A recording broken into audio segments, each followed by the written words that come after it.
नमस्कार। आकाशवाणी कटक आंचलिक संवाद पढ़ुछंती सरिता साहू। मुख्य संवाद देशर विकास पई सौर एवं पवन शक्तिर आवश्यकता रही कहले प्रधानमंत्री। मन की बात रे भारतर स्वाद परंपरा एवं गुणवत्तार कले प्रशंसा। विश्व प्रसिद्ध रथयात्रा पई पुरी रथखोलारे जारी रही रथ निर्माण। ग्रीष्म लहरी को दृष्टि रखी आसंताकाली बंद रहिबो मुख्यमंत्री जन अभियोग शुणाणी एवं प्रबल गरम और गुड़गुड़ी नहीं 11टी जिला को पाणीपाग केन्द्र सतर्क सूचना। झारसुगुड़ा जिले में दिन सर्वाधिक तापमात्रा 44.8 डिग्री सेल्सियस रेकर्ड। भारतर विकास पई सौर एवं पवन शक्तिर आवश्यकता रही जहाँ परिवेश सुरक्षा सहित भविष्य में स्वच्छ शक्ति आपणाइबा क्षेत्र में एक गुरुत्वपूर्ण माइलखुंट साब्यस्त हेब बोली प्रधानमंत्री नरेंद्र मोदी कहते। आकाशवाणीर मन की बात कार्यक्रम 133तम संस्करण में आज देशवासी को उद्बोधन देवा अवसर में श्री मोदी कहते भारतर पवन शक्ति उत्पादन क्षमता वर्तमान 56 गीगावाट अतिक्रम करिछि। भारत ए क्षेत्र में द्रुत अग्रगति करने सह विश्व चतुर्थ स्थान में रही। एथिसह से विद्युत संरक्षण एवं स्वच्छ शक्ति ग्रहण करिबार आवश्यकता उपरे गुरुत्वारोप करिसेंति।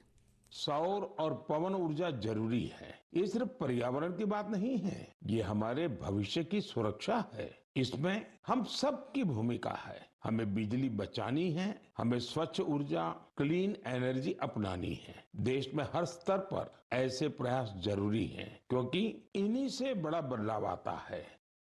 श्री मोदी कहते कल्पकम्रे प्रथम ब्रीडर रिएक्टर देशर प्रथम आत्मनिर्भरशील परमाणु श्रृंखलार सफलता को दर्शाଉଛି। यह भारतर परमाणु शक्ति यात्रा रे एक ऐतिहासिक माइलखुंट। बाउंश क्षेत्र में उत्तर पूर्वर सफलता को उल्लेख कर प्रधानमंत्री कहते पूर्वर ब्रिटिश आईन अनुଯାयी बाउंश एक गछ भाव परिभाषित होता। फलस्वरूप लोक मैंने बाउंश सहित जड़ित व्यवसाय दूरे जावा आरंभ करते। सरकार 2017 रे आईन परिवर्तन कर बाउंश को गछ वर्गर बाहर करने पर एही क्षेत्र में अभूतपूर्व अग्रगति परिलक्षित होईछि। श्री मोदी लोक मानकु उत्तर पूर्वर गोटे बाउंश उत्पाद किनिबाकु अनुरोध करिसेंति। साल 2017 में कानून में बदलाव करके हमने बैम्बू को पेड़ की कैटेगरी से बाहर किया, जिसके नतीजे सबके सामने हैं। आज पूरे नॉर्थ ईस्ट में बैम्बू सेक्टर फल फूल रहा है। त्रिपुरा के गोमती डिस्ट्रिक्ट के विजय सूत्रधार और साउथ त्रिपुरा के प्रदीप चक्रवर्ती, इन्होंने नए कानूनों को अपने लिए एक बड़े अवसर के रूप में देखा। फिर इन्होंने अपने काम को टेक्नोलॉजी से जोड़ा। भारतीय जातीय अभिलेखागार 20 कोटी ऊर्ध्व अमूल्य दस्तावेज को डिजिटालाइज करा जाई सार्वजनीन करा जाइछि। प्रधानमंत्री जनसाधारण को भारतर इतिहास एक सुंदर अभिज्ञता पई www.abhilekhaportal.in परिदर्शन करने को अनुरोध करिसेंति। चलित मास प्रारंभ में फ्रांस बोर्डे अनुष्ठित यूरोपीय बालिका गणित ओलंपियाड अंशग्रहण कर षष्ठ स्थान अधिकार करिथिबा भारतीय दल को प्रधानमंत्री शुभेच्छा जणाइछन्ति। ब्राजिल में अनुष्ठित एक अंतर्जातीय पनीर प्रतियोगिता रे 2टी भारतीय पनीर ब्रांड पुरस्कार पाइथिबारु प्रधानमंत्री खुशी व्यक्त करिसेंति। भारतीय पनीर विश्वस्तर में निजर स्वतंत्र परिचय सृष्टि करि परिछि। भारतर स्वाद परंपरा एवं गुणवत्ता विश्वव्यापी लोकंकु नूतन अभिज्ञता प्रदान करिबो बोली प्रधानमंत्री आशा व्यक्त करिसेंति। आधुनिक तकनीक आ रही है, बेहतर पैकेजिंग हो रही है और हमारे उत्पाद वर्ल्ड स्टैंडर्ड के साथ आगे बढ़ रहे हैं। इसी का परिणाम है कि भारतीय चीज अब देश की सीमाओं से निकलकर दुनिया के बाजारों और रेस्तोरां तक पहुंच रही है। आज हम लोकल से ग्लोबल की बात करते हैं, उसमें भारतीय चीज का उदाहरण हमें आगे की दिशा दिखाता है। देश में चलता विश्वर सर्वबृहत जनगणना अभियान संपर्क में प्रधानमंत्री कहते 2027 जनगणना को डिजिटाल करा जायछि एवं समस्त सूचना डिजिटाल भाव रेकर्ड करा जाउछि। एथर जनगणना को सहज करा जायछि। गणनाकारी माने घर को घर बुली मोबाइल आप माध्यम रे तथ्य संग्रह करुछन्ति। 2027 जनगणना को सफल करिबा पई प्रधानमंत्री जनसाधारण को आह्वान दैछन्ति।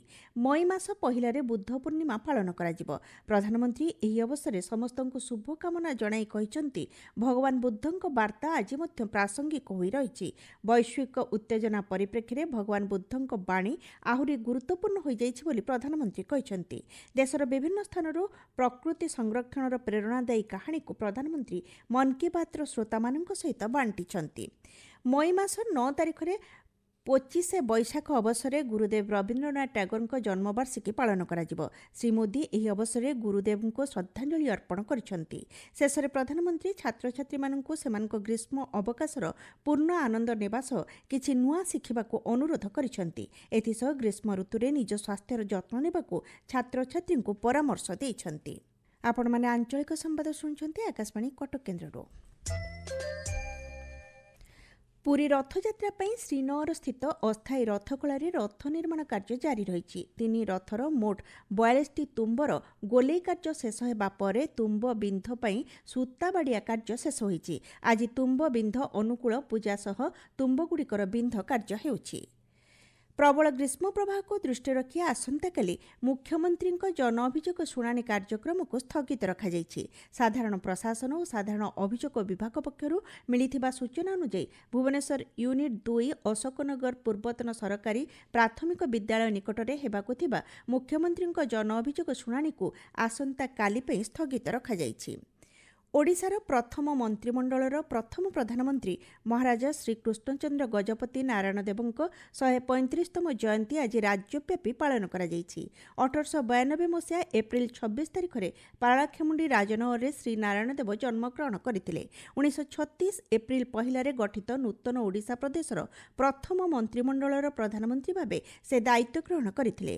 जयंती पालन अवसर में राज्यर विभिन्न स्थान में कार्यक्रम आयोजन करा जायछि। राज्यस्तरीय जयंती समारोह भुवनेश्वर स्थित जयदेव भवन ठारे आज संध्यारे अनुष्ठित हेउछि।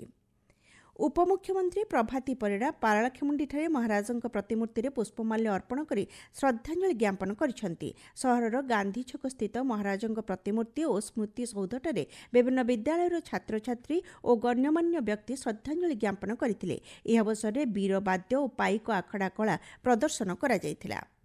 उपमुख्यमंत्री प्रभाती परिड़ा पारलाखेमुंडी गस्तरे जाई पर्यटन क्षेत्र वृंदावन पैलेस परिदर्शन करिसंती। श्रीमती परिड़ा कहिसंती आगामी दिन में पर्यटन क्षेत्र में वृंदावन पैलेस गजपति जिलार जीवन रेखा पलटिब। एने माड्रास आईआईटी सह आलोचना करा जाउछि।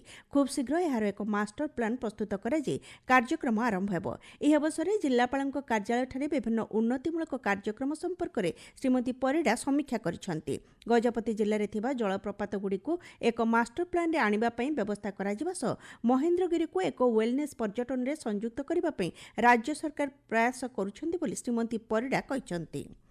गंजाम जिला छतरपुर ठारे श्री श्री मां व्याघ्रदेवींकर यात्रा आज 9 दिन धरी अनुष्ठित हेब।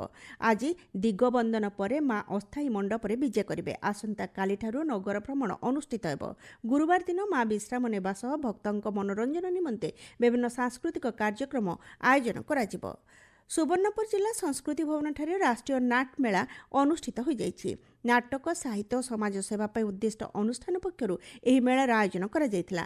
नाटक परिवेशन रे मंच सज्जा ऐतिह्य समृद्धि संपर्क में ओडिशा संगीत नाटक एकाडेमी पूर्वतन सचिव प्रबोध रथ आलोचना करथिले। राष्ट्रीय बाल स्वास्थ्य कार्यक्रम अधीन में नवरंगपुर जिला मुख्य चिकित्सालय ठारे शिशु मानक जन्मजात हृदरोग चिन्हट पर स्वास्थ्य परीक्षा करा जायछि। सरकार द्वारा अनुबंधित संस्था सहयोग में आयोजित शिविर में जन्मरू 18 वर्ष वयस्क 63 जन शिशुंकर स्वास्थ्य परीक्षा करा जायथिला।